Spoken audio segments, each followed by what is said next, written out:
Hello hello hello good evening all of you. तो जैसा कि आप देख रहे हैं हमारे थंबनेल में ही देखा होगा आपने, बहुत बहुत मोस्ट इंपॉर्टेंट रिपीटेड क्वेश्चन अपन लोग करने वाले हैं। SSC, railway, UP police, constable, हर एक एग्जाम से बार बार पूछने वाले हैं। 20 क्वेश्चन है भारतीय संविधान के महत्वपूर्ण अनुच्छेद। Let's start. तो सबसे पहले हम अपना इंट्रोडक्शन करवा रहे हैं। मेरा नाम है राधा ठाकुर और आज अपन करेंगे इंपॉर्टेंट क्वेश्चन आर्टिकल्स के। ठीक है, ओके स्टार्ट। सबसे फर्स्ट क्वेश्चन अपना है कि भारतीय संविधान का कौन सा अनुच्छेद विधि के समक्ष समानता का अधिकार प्रदान करता है। Most most most repeated question आप उंगलियों पे ही रख लिए तो ये अनुच्छेद है अनुच्छेद 14। ठीक है, तो नेक्स्ट क्वेश्चन पे आ जाएंगे अपन सेकंड पे। भारतीय संविधान के किस अनुच्छेद में अस्पष्टता का अंत सुनिश्चित किया गया। ओ माय गॉड भाई साहब, बहुत रिपीटेड क्वेश्चन है, बहुत ज़्यादा। हर एक क्वेश्चन हर एक एग्जाम से पूछे जाने वाला है अनुच्छेद 17। ठीक है, ओके अपन आ जाएंगे क्वेश्चन नंबर थर्ड पे। और संविधान के किस अनुच्छेद के तहत प्राण और दैहिक स्वतंत्रता का संरक्षण का प्रदान किया गया है।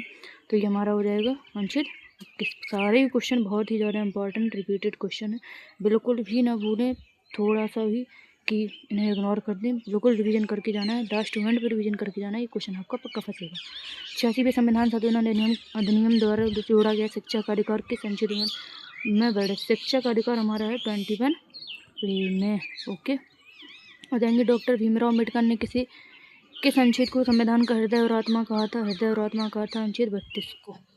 ओके, और क्वेश्चन नंबर 6 है भारतीय संविधान का कौन सा अनुच्छेद राज्य को ग्राम पंचायतों के लिए, राज्य को ग्राम पंचायतों द्वारा रट लीजिए एकदम 40 क्वेश्चन, बहुत इंपॉर्टेंट मोस्ट रिपीटेड क्वेश्चन। अब आ जाएंगे अपन 7 वाले क्वेश्चन पे। भारत के नागरिकों के लिए नागरिक समान संहिता का उल्लेख किस अनुच्छेद में। नागरिक समान संहिता 44 में। आपको इसको याद करेंगे, ट्रिक बताएं। समान मतलब साम सेम, सेम सेम मतलब चार चार, सेम होता ना चार चार चार, तो समान संहिता ऐसे याद रखिए। समान का मतलब है 44। ठीक है, भारतीय संविधान में नागरिक के मूल कर्तव्य किस अनुच्छेद के अंतर्गत जोड़े गए हैं। मूल कर्तव्य हमारे किस में जोड़े गए हैं 51 से, और 42वें संविधान संशोधन 1976 से। आ जाएंगे 9 वाले क्वेश्चन। भारत राष्ट्रपति पर महाभियोग चलाने की प्रक्रिया का प्रावधान किस अनुच्छेद में है। महाभियोग भाई साहब बहुत रिपीटेड क्वेश्चन है। 61 रट लीजिए उंगलियों पे से। 61 महाभियोग राष्ट्रपति, 61 महाभियोग राष्ट्रपति। 10th वाला क्वेश्चन आ जाएगा अपना। भारत के राष्ट्रपति को किस अनुच्छेद के तहत राष्ट्रीय आपातकाल घोषित करने की शक्ति प्रदान है। राष्ट्रीय आपातकाल को एकदम याद कर लीजिए 352 राष्ट्रीय आपातकाल। ऐसे रिपीटेड करेंगे अब तो आपको थोड़ा रिवीजन हो जाएगा, एक दो बार अपने मन में बोल लेते रहिए। भारतीय संविधान के किस अनुच्छेद के तहत भारत के महान्यायवादी की नियुक्ति की जाती है। भारत के महान्यायवादी बहुत रिपीटेड क्वेश्चन है 176, बिल्कुल भी ना भूलें, याद करें याद करें याद करें। आ जाएंगे 12 वाले क्वेश्चन पे। 12 वाला क्वेश्चन हमारा बोलता है कि भारतीय संविधान के किस अनुच्छेद के अंतर्गत राष्ट्रपति को अध्यादेश जारी करने की शक्ति प्राप्त है। राष्ट्रपति को अध्यादेश जारी करने की शक्ति प्राप्त है 123 के अकॉर्डिंग। 123 के अकॉर्डिंग धन विधेयक की विशेष परिभाषा संविधान के किस अनुच्छेद में। धन विधेयक हमारा एकदम सटीक याद कर लीजिए 110। कौन सा 110। ठीक है, केवल लोकसभा में पेश किया जाता है। और ये 14 क्वेश्चन है। भारतीय संविधान के किस अनुच्छेद के तहत भारत के नियंत्रक और महालेखा परीक्षक की नियुक्ति की जाती है। नियंत्रक और महालेखा परीक्षक की नियुक्ति की जाती है 148 के। और भारतीय संविधान के किस अनुच्छेद के तहत राज्य में राष्ट्रपति शासन लगाया जाता है। राष्ट्रपति शासन किसके अकॉर्डिंग लगाया जाता है, किसके अकॉर्डिंग 356 अनुच्छेद 356। इसकी ये किसी भी राज्य का संवैधानिक तंत्र विफल हो जाता है तो राज्य की सिफारिश पर वहाँ राष्ट्रपति शासन हो जाता है। 16 क्वेश्चन पे आ जाएंगे।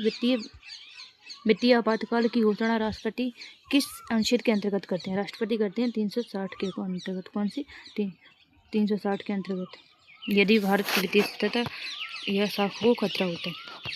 आ जाएगा 17 क्वेश्चन पे अपन आ गए देखने, मतलब टाइम भी कितना कम टाइम लगा है। कहीं भी आप बस में बैठते हुए जाते टाइम आते जाते पॉकेट मनी टाइप समझ लीजिए, फ़ोन निकाला डाउनलोड वीडियो सर्च किया तुरंत से रिवीज कर लिया। बहुत ही इंपॉर्टेंट क्वेश्चन है, बिल्कुल याद करने का ना भूलें और लाइक करें, शेयर करें, सब्सक्राइब करें। Thank you. 17 क्वेश्चन पे आते हैं। संसद को संविधान में संशोधन की शक्ति किस अनुच्छेद द्वारा प्रदान की गई है। किस अनुच्छेद के द्वारा 368 एकदम रट लीजिए इसको 3-4 बार अपने मन में बोलिए, देखते हैं कैसे याद नहीं होता है। 18 क्वेश्चन पे आ जाए। प्रत्येक 5 वर्ष का वित्त आयोग के गठन का प्रावधान किस अनुच्छेद में है 280 में। कौन सी वित्त आयोग, ऐसे समझ लीजिए, वित्त आयोग 280, वित्त आयोग 280, वित्त आयोग 280, वित्त आयोग 280। 19 क्वेश्चन पे आ रहा है, भारत में निर्वाचन आयोग के गठन और चुनाव का कराने का प्रावधान किस अनुच्छेद में है? निर्वाचन आयोग भाई साहब वो मोस्ट इम्पोर्टेंट 3 to 4 324 324 324 निर्वाचन आयोग। लास्ट क्वेश्चन अपना, और हमारा भी लास्ट साथ। तो कहते हैं कि 20 क्वेश्चन में लिखा है, संघ और राज्यों के लिए लोक सेवा आयोग का गठन प्रावधान किस अनुच्छेद में है? लोक सेवा आयोग का गठन का प्रावधान है अनुच्छेद 315। लोक सेवा आयोग को ही कहते हैं यूपीएससी, स्टेट पीसीएस दोनों ही आते हैं 315 में। अखिल सेवाएं आती हैं 312 में। कौन सी होती है? अखिल। ठीक है, ओके, ठीक है, फिर मिलते हैं नेक्स्ट वीडियो में। Thank you so much, take care, tata bye bye.